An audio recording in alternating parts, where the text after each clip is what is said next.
Hello, welcome back to the channel. My name is Sh180, CEO here at Corporate Staffing Services, a leading HR and recruitment consultancy firm. We are based here at Westlands, Nairobi, Kenya. So today we are going to look at a topic that caught my attention. It's something that happened in the court, and the court ruling is something that you should really consider, because on a day-to-day basis, I come across candidate CVs. As you know, we do recruitment on behalf of candidates, and I would say 60 to 80% of the CVs that we receive, the candidates have, I don't want to call it a lie, yeah, because some of it may not be a lie, some of it may be just exaggeration, but it's important you pay attention to this case, because if your CV contains information that is accurate, you might find yourself into problems. So, but before we delve to the topic, I would want to thank you for your patience. Yes, we've not had a shoot. I've not had a video for the last 9 months. There are a bit of a housekeeping things I was doing here at Corporate Staffing Services. But now I'm back and very happy to connect with you. And you can continue now from today henceforth, God willing. I can promise you that you continue receiving the weekly videos that I do on matters to do with career, where I share my perspective, my HR perspective, so that I can be able to help you grow and be able to succeed in your career. So back to the topic of the day. So this one, I'm getting it from the Business Daily, where the title of the article was "Court Back Sacking of a Teacher for CV and Pay Misrepresentation." So before I even take you to the entire matter as ruled by the court, so this is a teacher. She's a lady. She was hired by an international school, and the school later came to find out that, number one, she had lied on her previous place of employment. Number two, she had also lied on her salary. So at the time of employment, she had said that her salary was, let me look at the amount. Her salary was, at the time of being hired, it was 180,000 per month to the 365,000. So it looks like she was earning 180, but she alleged that she was earning 365,000. So we look at the case, but we will not just stop there. Based on my expertise, I would want to share with you what can we learn from this case. If you're a professional watching this video, obviously you're out there, you're putting your CV out there, you're going for interviews, and you're giving the employer certain information. Can this come to work against you? So what is the takeaway from this court case? So wait until the end, because I'm going to share with you 4 things that you need to consider whenever you're applying for a job, and especially if you're a senior professional, because you don't want to leave a job and because of a stupid mistake, the employer tells you, oh, your probation period, we're not going to confirm you because we found ABCD. So the court documents reveal that the teacher was hired in September 2018 following interviews conducted by a recruitment agency. It's not ourselves, on behalf of the school. And the school here, because these are court documents, they're already out there in the public. The school is Crawford International School. So it's one of the top private schools we have here in Kenya. So the court case or publication goes on to say that, so after she was hired, however, weeks into her role, students accused her of bullying and harassment, prompting an investigation. So it's not the school that decided, let's investigate the qualifications and the background of who we've hired. So it looks like the background checks were not properly done. So the trigger here was the students complained of bullying and harassment. So it's during the investigation that the school discovered discrepancies in her job application.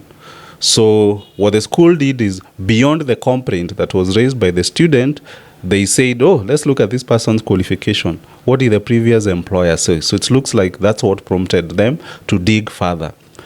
And it's at that time they discovered that at the time of recruitment, she falsely claimed to be employed at a top private school as a director of student advancement and teacher of English and literature, when in reality she had already been terminated from another prestigious school for alleged integrity issues. So it looks like even at the time she was applying for a job, you see the way you say current, and you indicate an employer. So it looks like at that time she wasn't working, she wasn't engaged.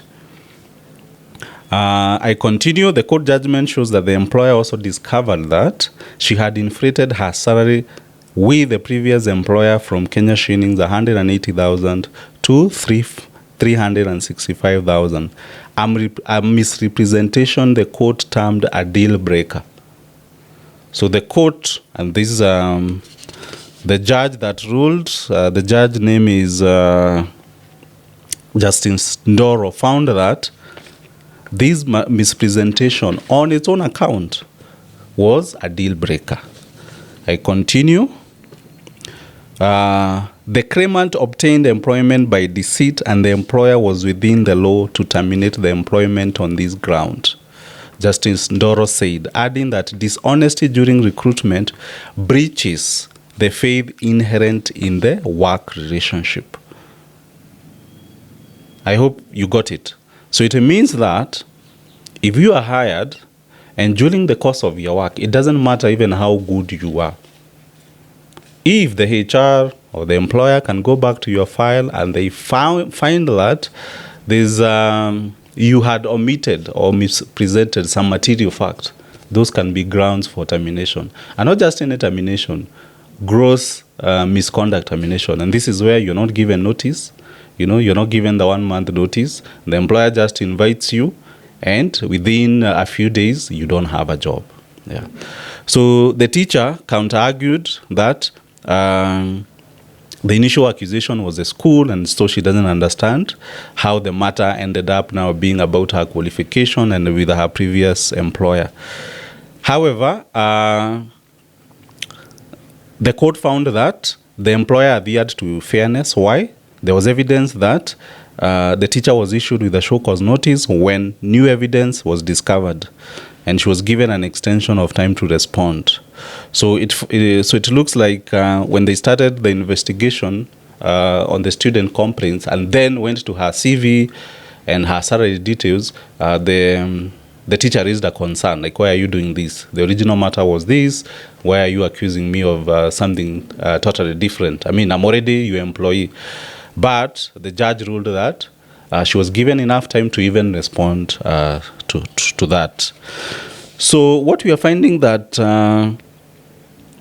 according to Section 43 of the Employment Act, which requires the employer to establish a reason that would cause a reasonable employer to terminate employment, in this case, the court found that there was a valid reason to terminate the employment of the teacher. And Justice Ndoro concluded that an employee who is onboarded based on fictitious salary figure may be removed from employment on this account. Yeah. So the report goes, so now the journalist says, the case highlights the risks of CV fraud in Kenya's competitive job market, where background checks are increasingly being stringent. So I want us to look at the takeaway, the lessons that we can be able to pick from this court case, so that you don't find yourself in the same problem. The number one takeaway is that misrepresentation of material fact is gross misconduct. So if you lie on your previous salary, if you lie on the number of years, if you lie on your previous job title, that to me would be deemed as material fact, because the employer use that information to make a decision on whether to hire you or not. So if they end up hiring you and they find that there is a misrepresentation of that, you can be summarily dismissed, what we call gross misconduct. And like I said, with gross misconduct, you're not given notice. You are paid up to the last day of employment, and maybe you'll be paid for the accumulated leave days. So you can imagine if someone has your CV, and sometimes these are innocent mistakes. I find candidates, professionals, stretching the number of years they've worked. Some of them change job titles. Please don't do that without the consent of your former employer. So that's number one. Number two, even as you apply for jobs and you go for interviews, please understand that background checks are now mandatory, and employers are doing extensive background checks. Yeah, there are even companies who specialize on background checks. So I find many candidates listing their friends or their previous supervisors as referees. Now, what happens? Any HR worth their salt, they're not going to contact someone you've listed there on your CV, even if it's the HR manager. So what companies do, and HR managers, seasoned HR managers do, what they do, they write to the company directly. Because today, you could write to me. Let's say I'm the HR manager here at Corporate Staffing Services, and you've even provided my email address. But 2-3 years, I'm not in that organization. So as long as I have the name of the organization, I'll contact the organization directly, and they'll look at your file. So it's very important also you make sure that your current employer, the information they have, it's accurate and up to date. Because 3 years later, when now a prospective employer is doing background checks on you, the current HR you look at, they'll look at your file and not just depend on the people you've listed on your CV. Yeah. Now, those are, I would say, those are things that you need to know, and they favor more or less the employer. However, what about you? You also need to understand your right, and the employer should apply fairness if they find that for one reason or another your CV is missing some information, or there's something maybe they don't agree with. So according to the Employment Act, you're supposed to be taken through a disciplinary process where the employer can start with a show cause, and you're supposed to now reply to that show cause. You go through a disciplinary process. So someone cannot just knock at your office and they say, oh, guess what, Paminas, we understand your previous employer used to say you used to earn 150,000, but you told us you're earning 180,000. Maybe you captured the allowance, fuel allowance. The employer just indicated the basic pay. So it's through you being taken through a due process that both parties can compare notes and say, oh, indeed, this is where the discrepancy is, or there's a misunderstanding, or there's something maybe that you need to clarify. So depending on how the process goes, then that will determine whether that is what you determine whether whatever you've given out there can be deemed to be misrepresentation or it was a simple mistake. Yeah. Lastly, I would want to say that you need to note that professional conduct extends beyond your CV. And in this situation you've seen, so the trigger was the investigation. But now that investigation led to the employer wanting to know the background. And so that is where we connect the investigation and the CV and your past. So you need to know that even if you're in a job for 5 years in the same company, it is possible whatever information you gave when you were joining 4 years ago, the employer can still go and reference. Yeah. So this calls for us to be people of integrity as much as possible, to try to be as accurate as possible, whatever information you provide. But still, the employer also has to adhere to a proper disciplinary process. It's not just their decision to make. Yeah. So thank you very much. Like I said, happy to reconnect back again. I'm looking forward to share my expertise. And something I want you to encourage, recently we started career coaching for senior professionals and executives.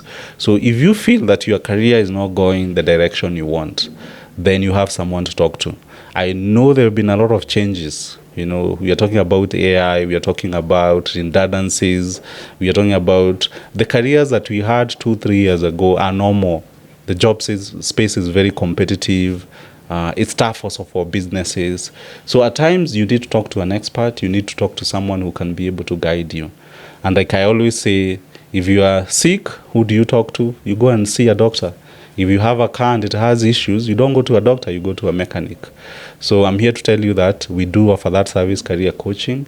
And there's a link in the description where you can be able to click and read more information about the career coaching service we offer. And I look forward to assisting you.